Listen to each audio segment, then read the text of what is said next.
यथाग्नेर्दाहिका शक्ति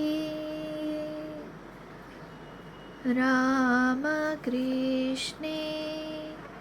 स्थिता हिया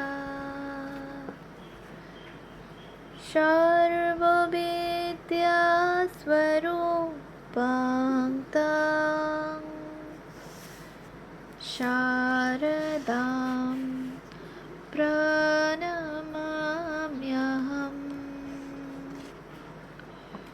শ্রী শ্রী মায়ের কথা অখণ্ড গ্রন্থ থেকে পাঠ, পৃষ্ঠা সংখ্যা 55।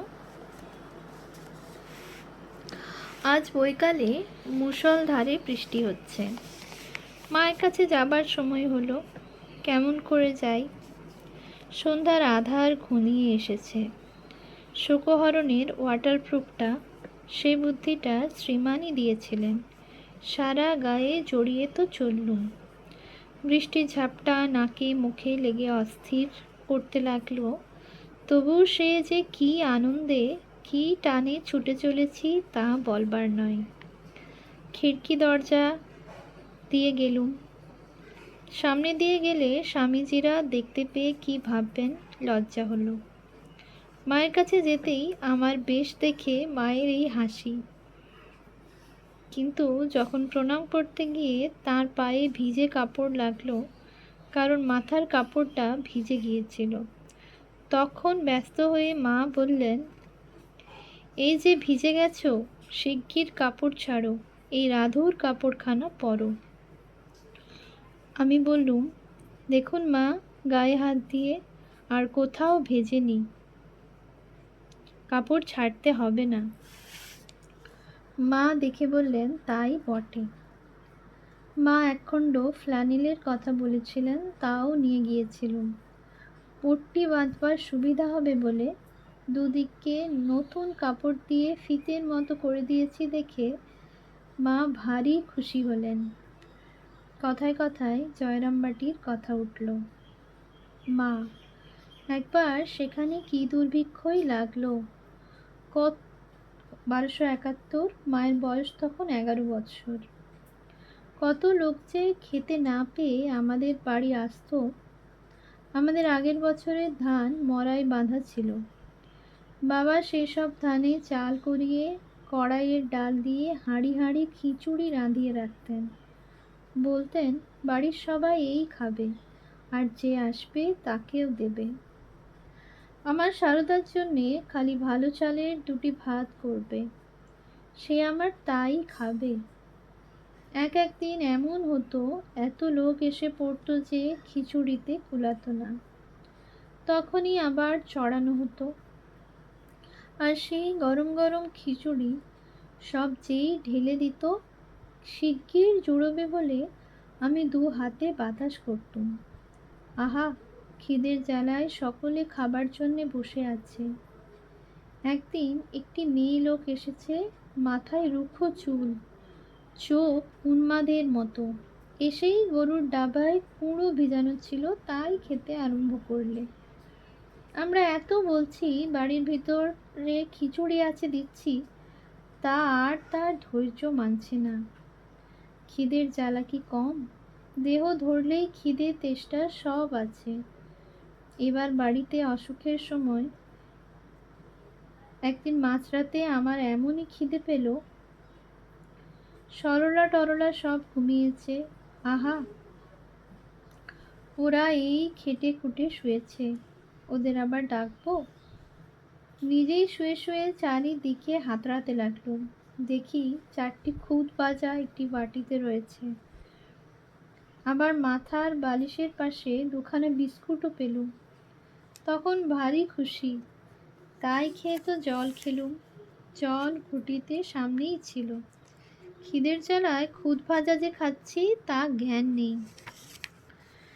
এই বলে মা হাসতে লাগলেন। তারপর মা বললেন, সেই সময়ে রাঁচি থেকে একটি ভক্ত বড় বড় পেঁপে এনেছিল। পেঁপেটা আমি বড় ভালোবাসি মা, তাই আমি টুকটুক করে তাকাচ্ছি। আহা, এই পেঁপে আমাকে ওরা একটু দেয় তো খাই। তা ওরা দেবে কেন? তখন যে আমার খুব জ্বর।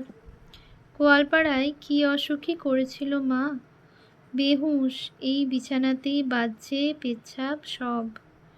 সে সময় সরলা ও বউ আমার খুব করেছে ক্রন্দনের স্বরে। তাই ভাবছি মা, আবার তো তেমনই ভুগতে হবে। তা সেবারে কাঞ্জিলালের ওষুধে সেরে গেল। আহা মা, কি হাত পায়ের জ্বালা! কাঞ্জিলালের ঠান্ডা মোটা পেটটিতে হাত দিয়ে থাকতুম। শরৎ সেবার গিয়েছিল। একটু পরে আমি জিজ্ঞাসা করলুম, আচ্ছা মা, জয়রামবাটি থেকে চিঠি লিখে কেন সেই স্ত্রীভক্তটির সঙ্গে মিশতে নিষেধ করেছিলেন? মা, ওর ভাব আলাদা, এ ভাবের ঠাকুরের ভাবের নয়। বিস্মিত হয়ে গেলুম। ওই অসুখ বিসুখে কত ঝঞ্ঝাটের মধ্যে দূরে থেকেও আমাদের কিসে মঙ্গল হবে তাই চিন্তা। আমি তার পরদিন ভালো দেখে পাকা পেঁপে ও আম নিয়ে গেছি। মা কি খুশি, আর আমাদের খুশি করবার জন্য তার কি আনন্দ প্রকাশ করা। মা বলছেন, এই যে গো, কাল যে পেঁপের গল্প হলো ঠিক সেই রকম বেশ আম। তারপর এই আমটি শরৎকে দিও, এইটি গণেনকে, এইটি জামাইকে, এমনি করে কিছু ভাগ করা হলো। ভারী গরম, মায়ের বড় ঘামাচি বেরিয়েছে। মা বলছেন, চন্দন মাখলে ঘামাচি কমতে পারে, কিন্তু তাতে ঠান্ডা লাগে। আমি, কাল পাউডার নিয়ে আসবো, মাখলে ঘামাচি কমবে। মা, তা এনো গো, দেখি তোমাদের পাউডারই মেখে। এক ঘটি জল আনতে বলো তো। এক ঘটি জল আনতে বলো তো মা, একবার বাইরে যাই। বউ বললে, জল রেখেছি। মা রাস্তার ধারের বারান্দায় গিয়ে হাসতে হাসতে ডাকছেন, ও মেয়ে, ও মেয়ে, একবার এদিকে এসো, শিগগির এসো। আমি কাছে যেতেই বলছেন, দেখো দেখো, ওই বেশ্যাবাড়ির সামনে জানলার ধারে একটা লোক একবার এ জানালা একবার ও জানালা করে মরছে, ঢুকতে পারছে না। দেখো কি মোহ, কি প্রবৃত্তি! ভিতর থেকে ওই গানের শব্দ আসছে, আর ও ঢুকতে পারছে না। আহা, মলগো ছটফটিয়ে। মা এমনি করে কথাগুলি বলছেন যে হাসি আর চাপতে পারলুম না। তখন মাও হাসেন, আমিও হাসি। হাসতে হাসতে দুজনে ঘরে এলুম। আমি, আহা, ভগবানের জন্যে যদি ওইরূপ ছটফটানিটুকু হয়, তা হয় না মা। একটি মেয়ের কথা উঠল। মা বললেন, কি মোহ হয়েছে মা ওর স্বামীর জন্যে। খেয়ে শুয়ে সুস্থির নেই, খেতে খেতে উঠে গিয়ে দেখে আসে, দিন রাত ঘরে বন্দি করে নিয়ে বসে আছে। ওর জন্যে সে তো কোনো জায়গায় বেরুতে পর্যন্ত পারে না। ছি ছি, আর শরীর কি হচ্ছে দেখো। একটা ছেলে টেলে হলে যদি ওর এই ভাব কমে। বউ এসে বললে, তোমায় নিতে এসেছে গো, রাতও হয়েছিল অনেক। প্রণাম করে বিদায় নিলুম। পরদিন মা রাস্তার ধারের বারান্দায় বসে জপ করছেন। ঘরে তাকে দেখতে না পেয়ে বারান্দায় গিয়েছি। মা বলছেন, কি গো, এলে, বসো। জপ সারা হলো, হরিনামের ঝুলিটি নিজের মাথায় ঠেকিয়ে রেখে দিলেন। মার বাড়ির সামনে তখন মাঠ ছিল। তার পশ্চিম ধারে খোলার ঘরে যে কতকগুলি দরিদ্র লোক ভাড়াটে ছিল, এইবার তাদের লক্ষ্য করে বললেন, এই দেখো, সারাদিন খেটে খুটে এসে এখন সব নিশ্চিন্ত হয়ে বসেছে গো, দিনার তোরাই ধন্য। যীশুখ্রিস্টের মুখ দিয়ে একদিন ওই কথা বেরিয়েছিল, বাইবেলে পড়েছিল, মনে পড়ল। আজ মায়ের মুখেও সেই কথা শুনলুম। একটু পরে মা বললেন, চলো ঘরে যাই। বউ নিচে বিছানা করে রেখেছিল, এসে শুলেন। সকালেই লক্ষণকে দিয়ে পাউডার পাঠিয়ে দিয়েছিলুম।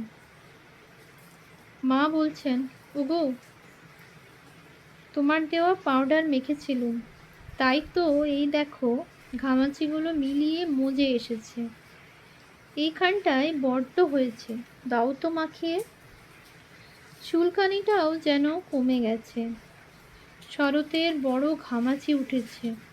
আহা, তাকেও কেউ এইটি মাখিয়ে দেয়। আমি বললাম, ও বাবা, তাকে একথা কে বলতে যাবে মা? ও জিনিসটা যে শৌখিন লোকেরাই ব্যবহার করে থাকে। শুনে মা হাসতে লাগলেন। মায়ের হাঁটুর বাত বড় বেড়েছে। কাল জনৈক ভক্তের দুটি ছেলে ইলেকট্রিক ব্যাটারি লাগিয়েছিল, তাতে একটু কমেছে। আজও সেই দুটি ছেলে এসেছে। ছোট মামি বলছেন, আমারও কাল থেকে বাত বেড়েছে, আমিও ওই কলটা লাগাবো গো।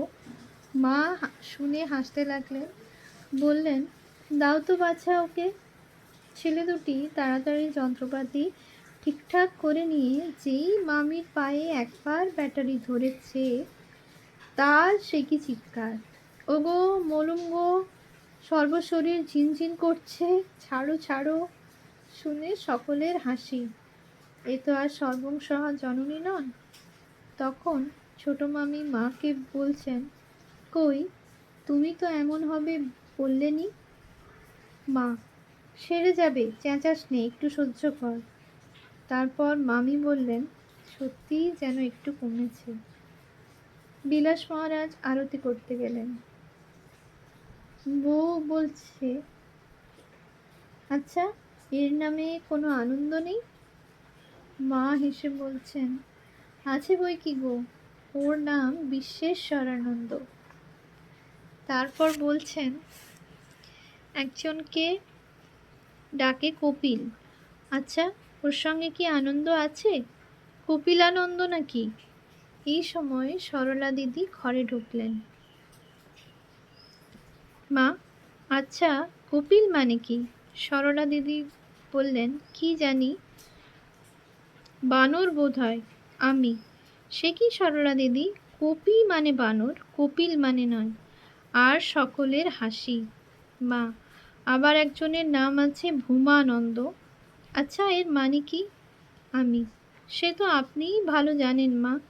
মা, না না, তোমরাই বলো শুনি।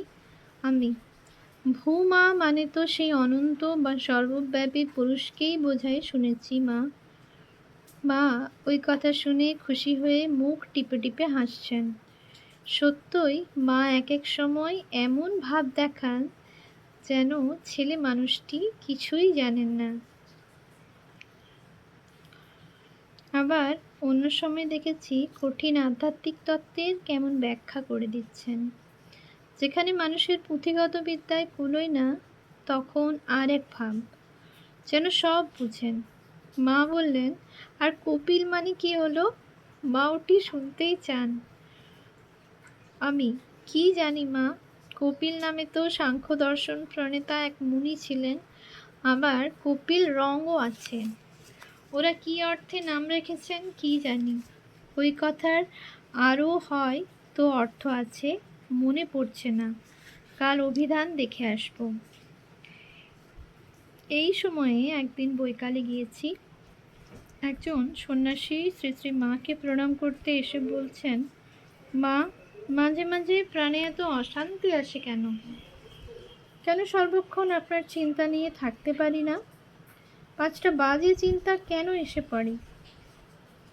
মা, ছোটোখাটো অনেক জিনিস তো চাইলেই পাওয়া যায়, পেয়েও এসেছি, আপনাকে কি কোনো দিনই পাবো না? মা, কিসে শান্তি পাবো বলে দিন? আপনার কৃপা কি কখনো পাবো না? আজকাল দর্শন টর্শনও বড় একটা হয় না।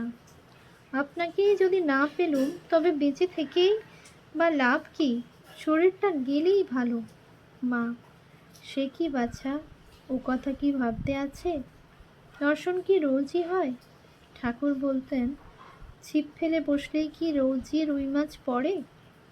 অনেক মাল মশলা নিয়ে একাগ্র হয়ে বসলে কোনো দিন বা একটা রুই এসে পড়ল, কোনো দিন বা নাই পড়ল।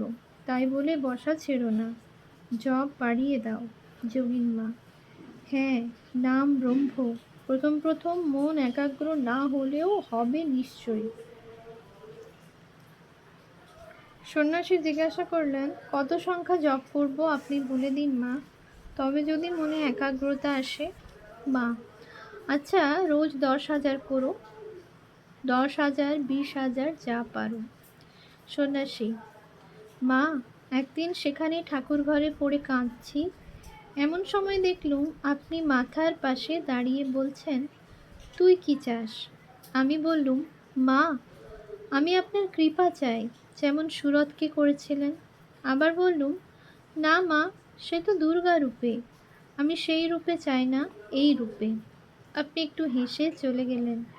মন তখন আরও ব্যাকুল হলো। কিছুই ভালো লাগে না। মনে হলো যখন তাকে লাভ করতে পারলুম না, তখন আর আছি কেন?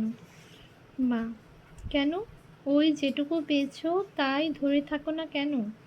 মনে ভাববে আর কেউ না থাক, আমার একজন মা আছেন।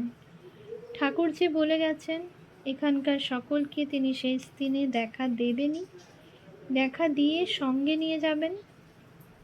সন্ন্যাসী: যেখানে ছিলুম তিনি খুব ভক্ত গৃহস্থ। তার স্ত্রী এক বড় লোকের কন্যা, খুব খরচ করেন। মাছ খাবার জন্যে আমাকে বড় অনুরোধ করেন। আমি খাই না। মা: মাছ খাবে? খাবার ভিতর আছে কি? মাছ খেলে মাথা ঠান্ডা থাকে। তাকে বেশি বাজে খরচ করতে বারণ করবে।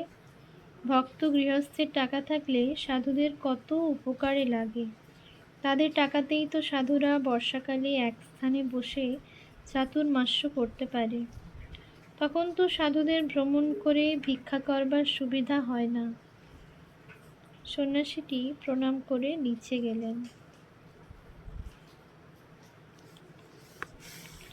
ওম শান্তি শান্তি শান্তি।